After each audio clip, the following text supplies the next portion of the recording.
3 creepy true hitchhiking horror stories.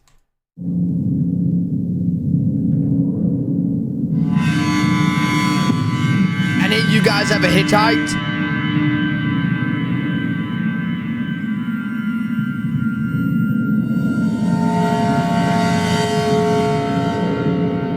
Story 1.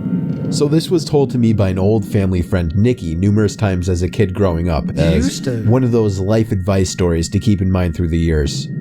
And to her credit, I've never forgotten it. Whenever anything associated with hitchhiking comes up, it always springs to mind, and probably always will. Right. Even makes me a bit ill whenever I think about it, actually. So Nikki, who grew up at the same time as my dad, so this was about early 80s, I believe, she was a young woman in her mid-20s. She's one of those real kind-hearted souls, always willing to help another out in a time of need, you know? Chat, I think the only time I would ever pick up anyone if I was hitchhiking, like if I was picking up someone that's a hitchhiker, is like a very old lady, because I know I can take her. You know what I'm saying? Unless she's like some insane karate master, or even experiencing any fighting. Yeah. But actually, you know what? Leave it. I'm leaving the old lady. Sorry, old lady. No, I'm not taking my chances. She might have an AK-47 in a you know, trousers. And I can't imagine her being anything other than that when she was younger. So I totally see her doing this too. So driving into the city, which was about a 2-hour drive from town, she saw a man walking down the side of the road. As she neared, he turned and, in typical hitchhiker manner, stuck out the old arm and thumb. Nikki, bless her heart, pulled over and asked him if he needed any help. She told me he was really polite, if not a bit shy, when he asked for a lift into the city. Nikki gave a smile and popped open the passenger door for the guy, who then tossed his bag into the back seat and buckled up for the ride ahead. Okay. They talked pleasantly for most of the trip, about friends, the news, etc. You know, happy small talk. She felt that they were getting along very well, and even bought him dinner at the pit stop a little over halfway there. Oh. She says he seemed really flustered and awkward when she paid, but one of the things they talked about was money and how he was pretty damn strapped for cash, which was why he was hitchhiking in the first place. Okay. But he eventually relented and they went on their way. As soon as they got into the city, he thanked her profusely for the ride and the food and asked to be dropped off once they hit downtown.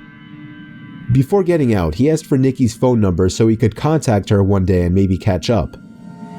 Thrilled at the prospect of knowing how her new friend was faring, Nikki wrote it down for him and drove off with the warm feeling of having done a good deed.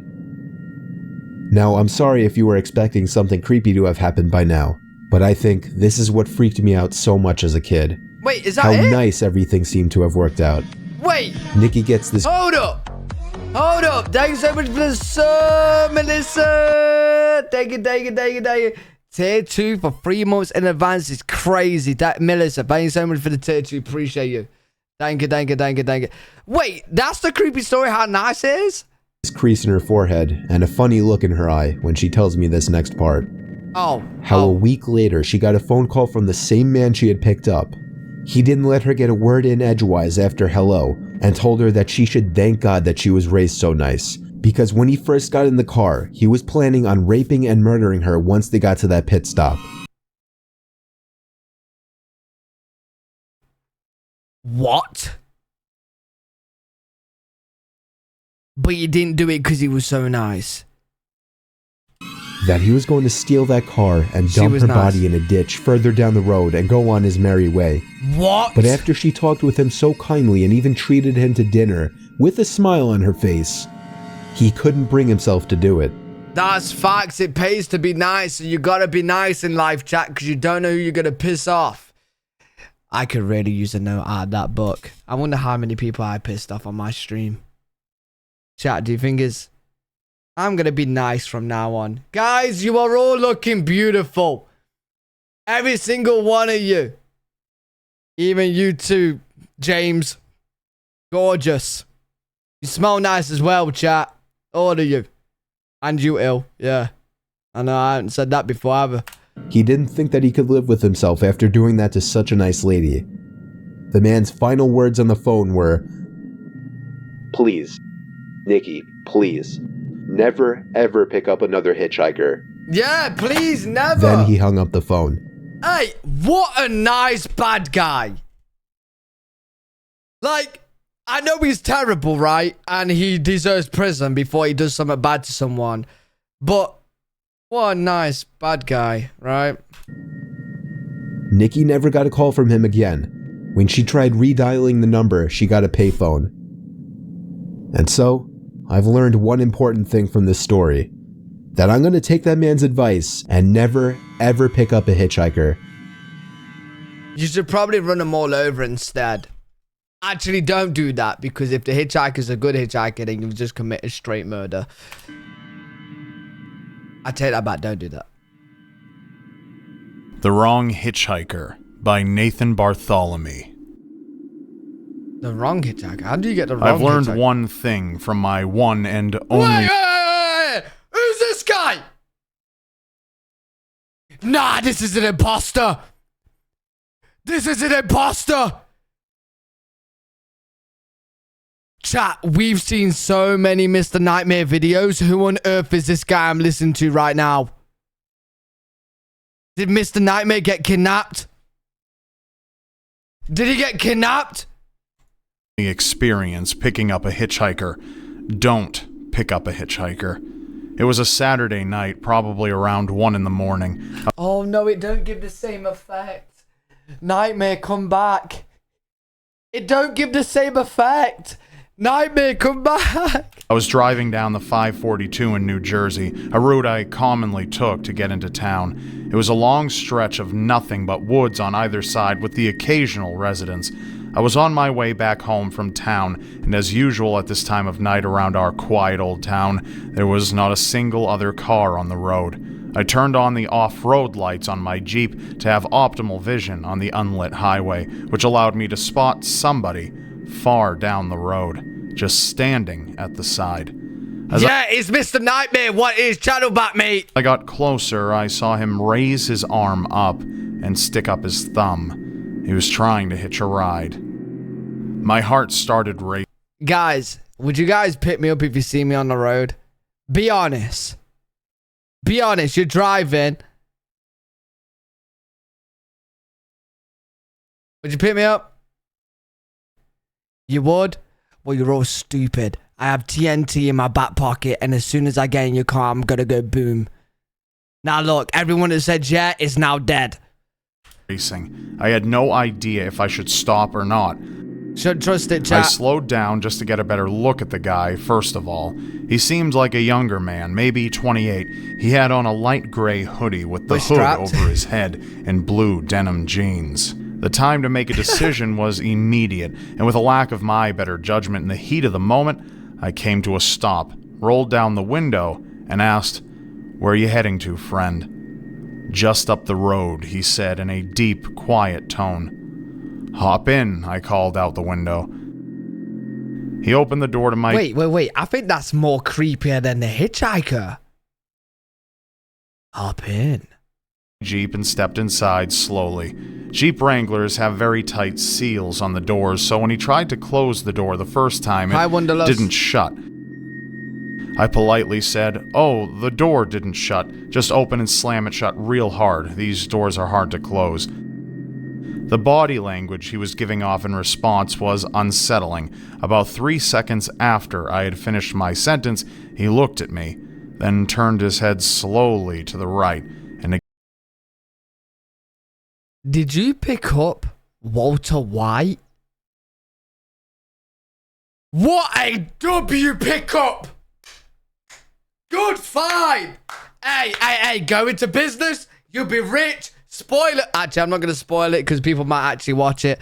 But yo, hey, W pickup. again waited 3 or 4 more seconds before finally opening the door and then slamming it back shut. By the way this guy was moving, I already regretted my decision to let him in. I put my foot on the gas and we started moving along the road. Hold up, Lola, you seen your own brother hitchhiking, you didn't pick him up.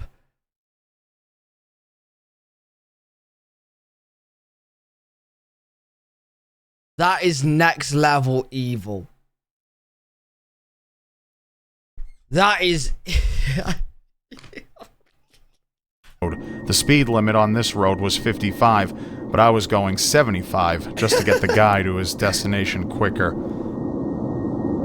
So, Should be speeded. How far did you say you're going? There was an awkward gap of silence before he replied with, just a few miles up. I wanted to turn the radio on to kill this awkward and downright creepy silence, but something in my head told me not to for whatever reason. Suddenly, I could see just through the corner of my eye that the man had turned his head and was staring in my direction.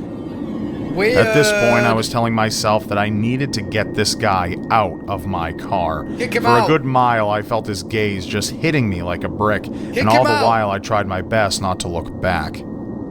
Finally, he turned his head the other way and said, "You know, I've been wondering for the longest time if it's just worth it to end it all." I looked at him in confusion. He dug his hand into his pocket and said, "I've been carrying this knife with me for the past few weeks, wondering when the right time would come." He pulled out a big red knife from his pocket, and at that instant I felt like my stomach had dropped out of my body. I told him to put the knife away immediately. He told me in a calm, emotionless voice, "Pull over next to that sign." I did what he said, coming to a stop next to a speed limit sign, and what followed still haunts me. He began to slit his forearm next to 3 other scars from previous assumed self-inflicted cuts and let out a disturbing moan. I managed to choke out the words, "You need to get out of my car right now, buddy." He looked at me again and said, "Get out of the car. I want to show you something." I told him no, and he raised his knife up closer to me as an obvious threat. "Just get out for a second. There's something I want to show you behind that sign." Yo, just get out. Then when he gets out, jump back in and drive. I knew my life was on the line and I had to be smart. I said, "Yeah, okay, man. Let's go." I opened the door to my Jeep, making a point of leaving it open, raised my hands in the air and backed away slowly from the door. He too left the car and started walking over to my side. At the exact moment that he was directly behind the car, I jumped back in, threw it into drive, and floored it down the road. No, you idiot! No! He could have jumped into the back. You have to reverse. You have to throw it in reverse. He's behind the car, not in front, buddy. You gotta hit him. Never looking back. I got back home within 10 minutes, still breathing heavily and wanting to throw up. This was the scariest thing that has ever happened to me. And I urge everybody and anybody that if you by some chance see a hitchhiker on a dead road at some odd hours of the night, do not take any course of action other than speeding right past them. Yeah, don't pick him up.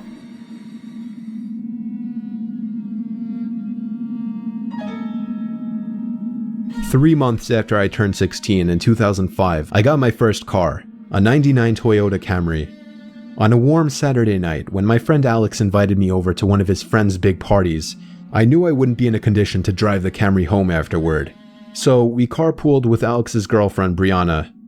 We lived in the countryside of Virginia, meaning less big parties, meaning when there was a big party it was a huge deal and everyone would go. We lived about 5 to 10 minutes away from this kid's house. I knew where he lived as I was acquainted with him, but not exactly friends. The whole ride there, we took the same 2-lane highway type road through the woods, and this kid's house was actually on this road further down. At certain points on this road, there were a few houses on either side, and then it would just go back to being a long, empty highway again. Okay. The house was tiny, like a lot of houses around the area, but the party was held outside anyways, since his closest neighbors were relatively far away, and noise wasn't an issue. I'll skip most of the party up until the point that Brianna, who was supposed to be our designated driver, had to suddenly leave for a small family emergency. Well, that's not good, is it? Alex said it was fine and that we'd find a ride home. Well, fast forward another... Hey, what a way to end up messed up, bro. You're all at a party and the designated driver has decided to leave without you. Great. Now what? Now what? Damn. A few hours and another few drinks, and I could barely even walk straight. Gotta walk home now. I checked my watch, and it was like 2 in the morning. I figured it was time to go. I started looking for Alex, but I couldn't find him anywhere. In fact, it seemed like everybody I knew had already left. You're drunk. I could barely even think straight, but I was still furious at the fact that Alex could have actually left without me. I asked to use the party host's phone and dialed Alex's home number. After 2 tries, I gave up and then realized I shouldn't wake his family up. So, literally not knowing what else to do, I dizzily stepped out onto the road and began walking back home. I knew this walk would take anywhere from half an hour to an hour in my condition. Damn! Maybe after 15 minutes of walking down the road, the slight shine of car headlights on the road was fading in from behind me. Jumping for joy inside, I lifted up my arm and stuck out my thumb. Oh shit, this is a reverse hitchhiker. Now we're doing the hitchhiker's POV. As the car neared, it slowed down and came to a stop right next to me. The man driving the '98 Ford Explorer rolled down the window and asked where you headed.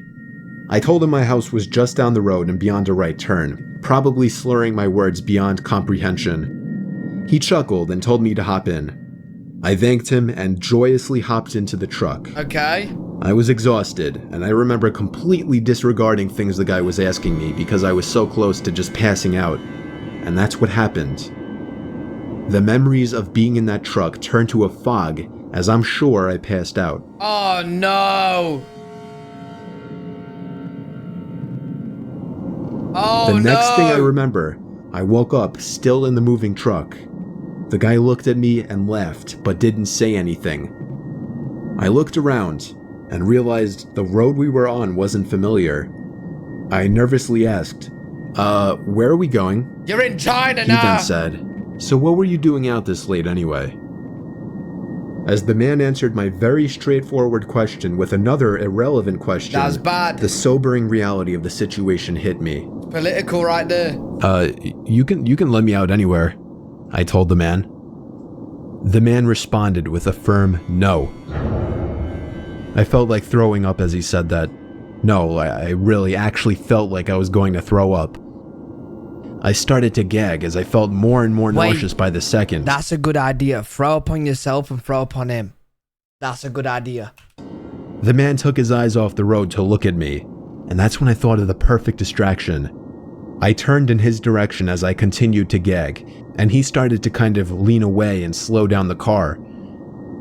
Thankfully, I drank as much as I did because I finally threw up and made a point of doing it all over the man's lap. Yeah! The man yelled in frustration and stopped the car, and that's when I took it upon myself to run for my life into the woods and duck behind a few bushes. Hey, nobody likes sick, bro. The man came following into the woods with a flashlight, and on 2 separate occasions, he shined the light straight over me without noticing. Eventually, I heard his footsteps walk even further into the woods past me. That was when I ran back to his truck, but unfortunately, he was smart enough to lock it. Oh no, imagine. This would have been the best story on the planet. Imagine, oh, that would have been amazing.